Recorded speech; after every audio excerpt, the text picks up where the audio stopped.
Hi, I'm Mara Webster with In Creative Company, and I'm so thrilled today to be joined by the wonderful James Norton to talk all about the third and final season of Happy Valley. And I wanted to start by just talking about the exercise of taking a character that you've spent so much time with in the past, but having this 7-year time period to kind of come back into him. And particularly for Tommy Lee Royce, he's literally physically incarcerated. So it's a kind of very meditative state where he's really just been sitting there and festering on two things: his love and his want to be a dad to his son, Ryan, and the hatred and blame that he still continues to carry towards Catherine to this day. And so when you were stepping back into that first episode and thinking about the space that he was in, how did the idea of how long he'd been sitting incarcerated, just festering on these kind of two opposing points, really create the emotional landscape for him? Yeah, it's a different challenge, which I've not faced before, and it's quite a rare one. I think rare that a creator of a series is willing to take that risk and be brave. I think she knew that we had a wonderful kind of trust from our audience, and I think it was always her intention to leave the 7-year gap, mostly to allow the actor playing Ryan to grow up. The actor, he's called Reese.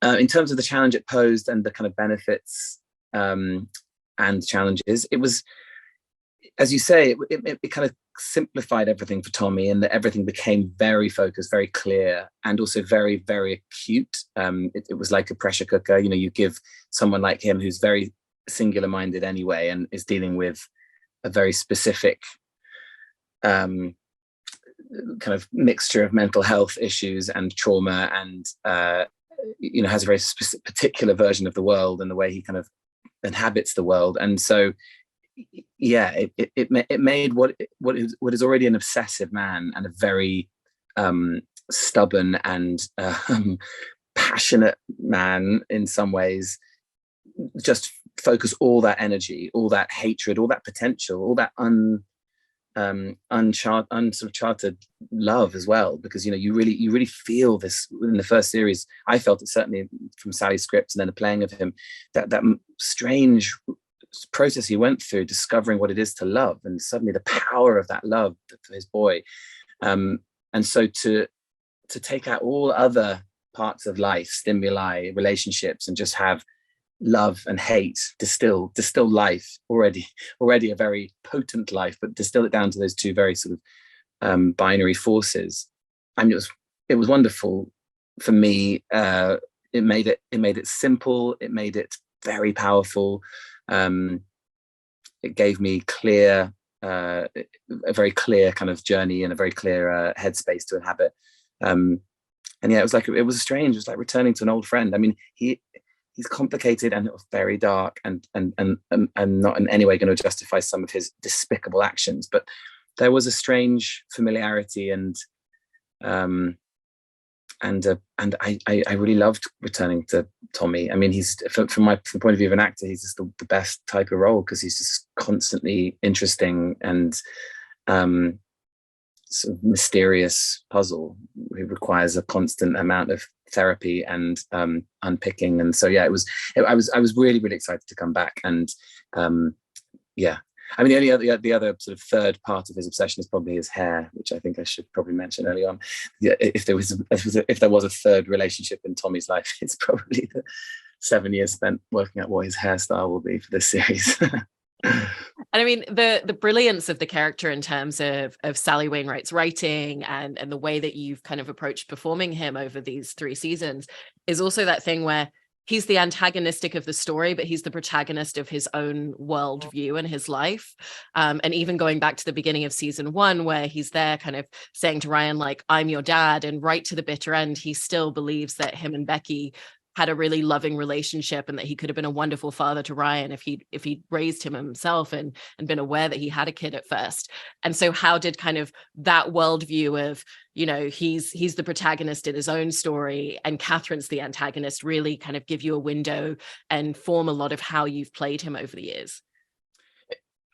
Absolutely. I mean, he presents in those early episodes of series 1 as a sort of a familiar villain. He before we really understand who he is, and particularly before we introduce his relationship with his son, he's presented as a raping, murdering psychopath. which he is. I mean, sorry, psychopath, take that out for a second and put that, that's the big question, which the three series, I've had so many conversations with so many people about, is Tommy a psychopath, which was, again, just such a pleasure to kind of to chew over and discuss with so many different people. And also what was wonderful is so many people had differing views, which was, again, testament to her writing and the kind of mystery and the enigma that he is.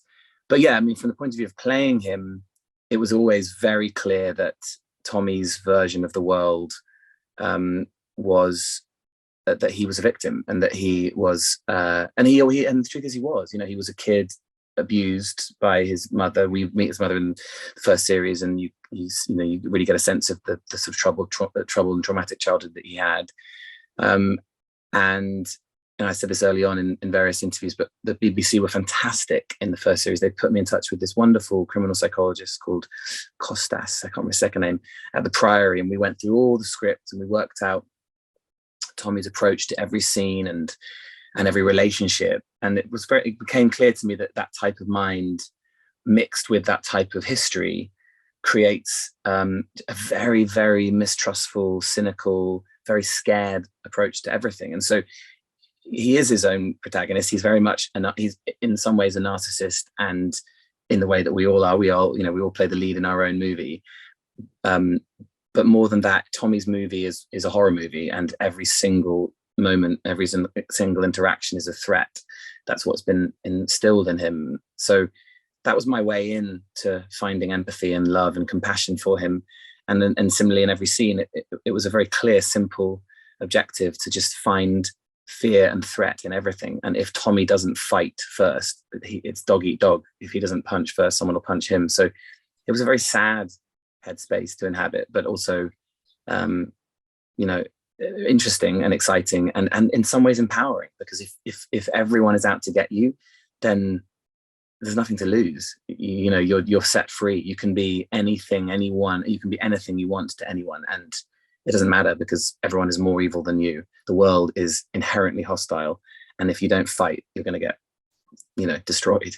So, it's like every good role, it changed my perspective on that type of person and the type of headlines you read. These people, these very troubled minds who lean into violence and hate, and it really allowed me an emotional bridge into that ultimately sad space, rather than evil or these kind of reductive terms like that. Yeah, and you were mentioning his childhood, and I love the fact that Sally gave you a specific note this season in wanting to find moments that would kind of bring out his inner child. So even when we see him sitting in the cell by himself and he's kind of playing with the cups, that's a kind of very childlike thing to be doing in his time. And so how did you set about finding those little touch points of what it would mean to kind of reconnect him with the idea of his inner child? I mean, that was a really lovely note from Sally. She's a wonderful director in that sense, although she didn't direct this series. She's very much on hand, and she's kind of, very much a collaboration between her and the directors. And whilst she often writes like a director, so she'll give you quite specific, often quite funny stage directions where, she'll sort of chat as Sally, and you can hear her voice commenting on the absurdity or the comedy of something. So you feel looked after in that sense, but you also feel incredibly set free and emboldened to make choices. She said, for example, as you mentioned, she said to me early on in this series, I want you to find moments where you can lean into the child, find that little boy. If there are moments, you just try stuff. And so for us, that's moment in the cell with the cup, just the sort of repetitive nature of that silly game he created for himself, which we all do, and they're kind of mindless and meditative and inherently childish in some ways. And then there is the other kind of choices which are more cheeky, like sitting very close to the lawyer, even though the lawyer's on his side, he decides to sort of do this slightly threatening, slightly cheeky, almost flirtatious act of sitting far too close to him, and just simply finding really, really enjoying the knowledge that he's really unsettling the lawyer in that moment. So relishing, that's what I was looking for. And what's really wonderful about returning to a character after 3 series, particularly one so well written as Tommy, is that those moments come very organically.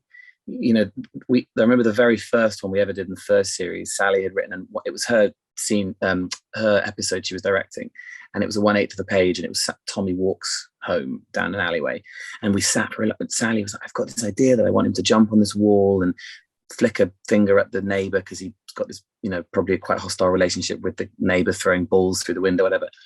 And so rather than just walk past his wall, why don't you jump on the wall, walk along it like a kid, flick him the finger and jump off? And it was suddenly imbued with this rich texture and story, and that was the moment I felt Sally unlock, one of the many moments I felt Sally unlock Tommy for me, that on the outside and from the point of view of the law enforcement, he's this vicious, calculated murderer who's very controlling and sort of inherently criminal mind.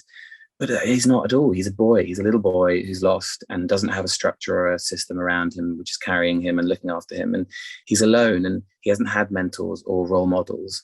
And so that it's funny. I mean, even when I was reading the scripts and I got to that episode 4 when he'd escaped, and the mafia Knezevich got him out of prison. In my head, part of my head was leaning into the sort of familiar conditioned story of like, okay, so Tommy's the villain, therefore he's going to have this wonderful plan, and he's going to get to Marbella, and he's going to pick up Ryan and stuff. And of course, he goes and plays on a computer, and he doesn't have any. And he's like, I want to go and kill Catherine. Has no idea how. Made no plan. A knife, wants a gun because that's what's in the movies. I mean, that's where Sally is always. She manages to be inherently surprising. But then at the end of the day, you realize that was really the only story that there was possible.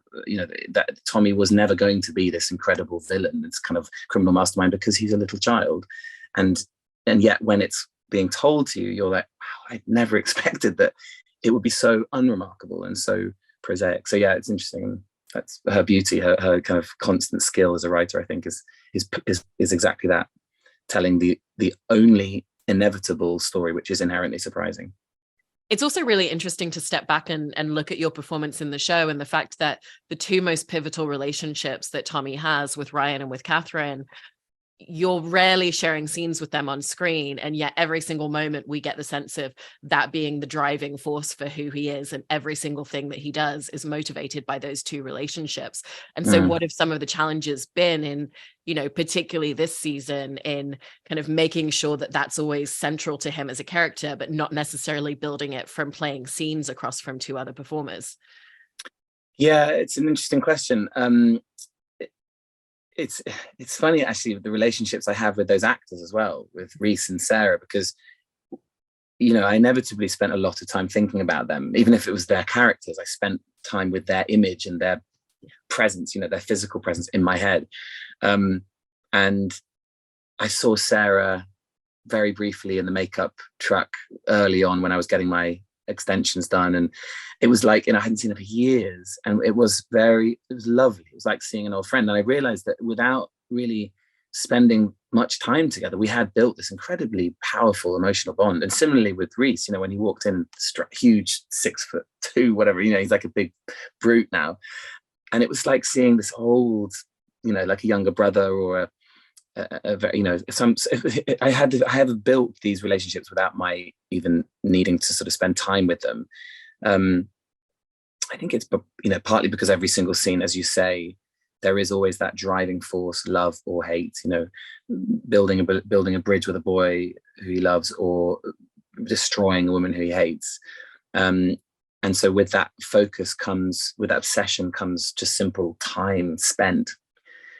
Simply when I'm learning lines or I'm working out the kind of emotional through line of a scene, they are there, they are present.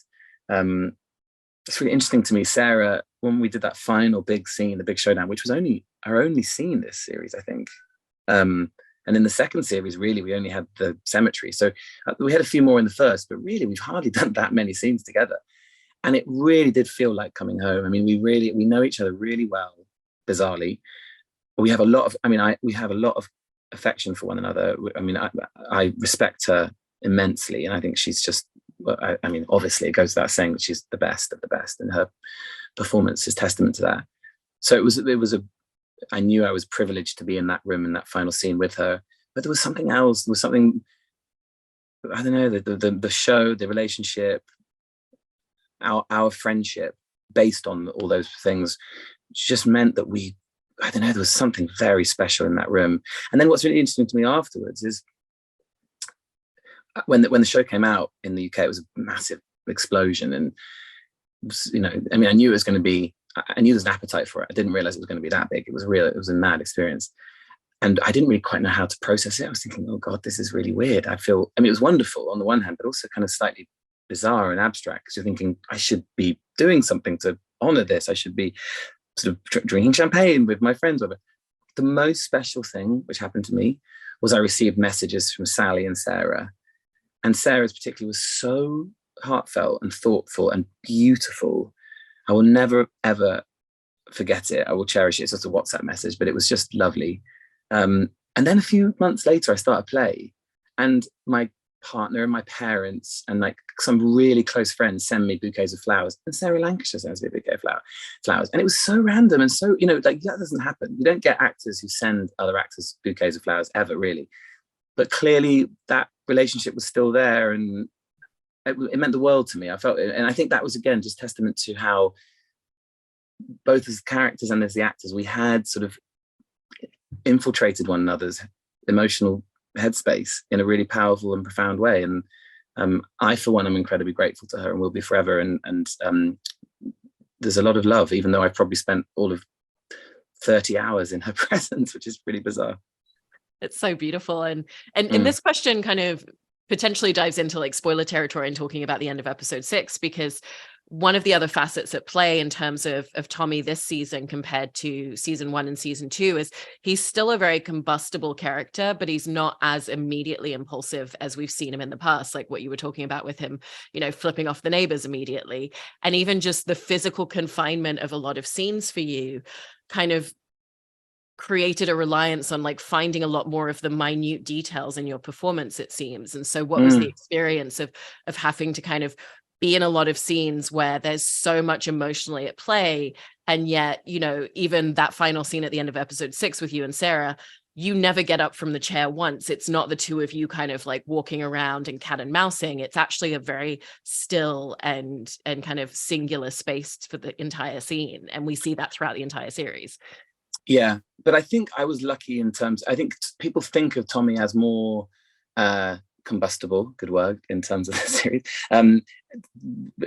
more combustible, more reactionary and physically charged than perhaps he is. I mean, if you think about the second series, really, I only have one very physical scene in a cemetery, and the rest of them are also pieces of theatre. They're little vignettes. They were tiny, so, well, not tiny actually, some of them were up to 10, almost 12 minutes long, which is so rare for a 55-minute TV episode. You know, Sally and gave Shirley Henderson and I these amazing scenes, and then really my whole series was shot in a week in the second series, and we did like one of those big scenes a day almost. So I had already experienced that sense of stasis and focus on, you know, just trusting the interior journey of this man, and trusting that I had enough to carry these very long, wordy scenes in the second series, and some in the first. But you're right, in the third as well. I mean, you know, a lot of, again, the elegance of Sally's writing is that a lot of the violence, and particularly sexual violence, is inferred, and you don't actually see it. There's one very violent episode in this series, but a lot of it is projected by the audience, which is again wonderful writing. She never makes it gratuitous or titillating, and as a result, most of the time is spent really eking out the texture and the layers of these people. And so I didn't read that last scene and think, oh my word, I've got nowhere to, I physically can't move. He's like bust his ankle. It's not like, you know, usually in a scene you might offer the director, do you know, I think I might walk over here and have a cup of tea. And, you know, you kind of hide behind certain physical choices because you're drinking or you're smoking or you're whatever you're. And with Tommy in that scene, as you say, I was sitting, talking to someone, not moving. But there was no moment I was threatened by that or worried that I wouldn't find enough in the scene to kind of carry it, to maintain it, because again, the writing, the role is just so good, and I felt so empowered as Tommy. And not, I mean, as Tommy, you feel empowered because, as I was explaining before, that dog eat dog kind of I don't care what people think about me. I've said that many times, but we spend so much time worrying about what people think, and Tommy just doesn't care, and that's empowering. But more empowering, I mean, as an actor, when you've got such a beautifully written role, and so you get into those big 10-15 minute scenes, and I just can't wait. I don't want to crowd it out with special effects or stunts or violence or whatever. I just want to be able to talk and chew and focus on all of that complexity. And it was a privilege. It's like doing a two-hander in theatre and an empty bare stage, doing like a Beckett play or something. It's magic. I mean, I love that you described that scene at the end of episode 6 as kind of being like theater, and it's great two-hander because the dialogue is so specific in every note. And so how did you set about finding that space of just building tension further and further for Tommy? Because he kind of comes in at a space where he feels like he's being quite reasonable in the things that he's saying. And then there's these kind of trigger points. It's like talking about Ryan as a trigger point for him. And so how did you kind of work to kind of gradually build up the tension in a scene like that with Sarah and find the trigger points that were going to escalate it for him? I mean, I've got to give Sally that credit, because she writes like a conductor would conduct an orchestra. You've not only in her stage directions are beautifully written and eloquent and funny, as I was saying, and since directing the first time ever, she directed episode 4 of series 1, then she directed 4 episodes of series 2, and I've watched her writing develop as she directs more, and she writes in a different way, particular stage directions where you feel directed, so you're feeling the kind of the change in tempo and intensity, and you feel these crescendos and these diminuendos. You feel that in her writing, and the triggers are there on the page, really. Whatever, Sarah Catherine rather calling him thick, and he's like, "Don't call me thick," So a lot of it is there, and it's just for me to discover and not overthink, just honor what's on the page.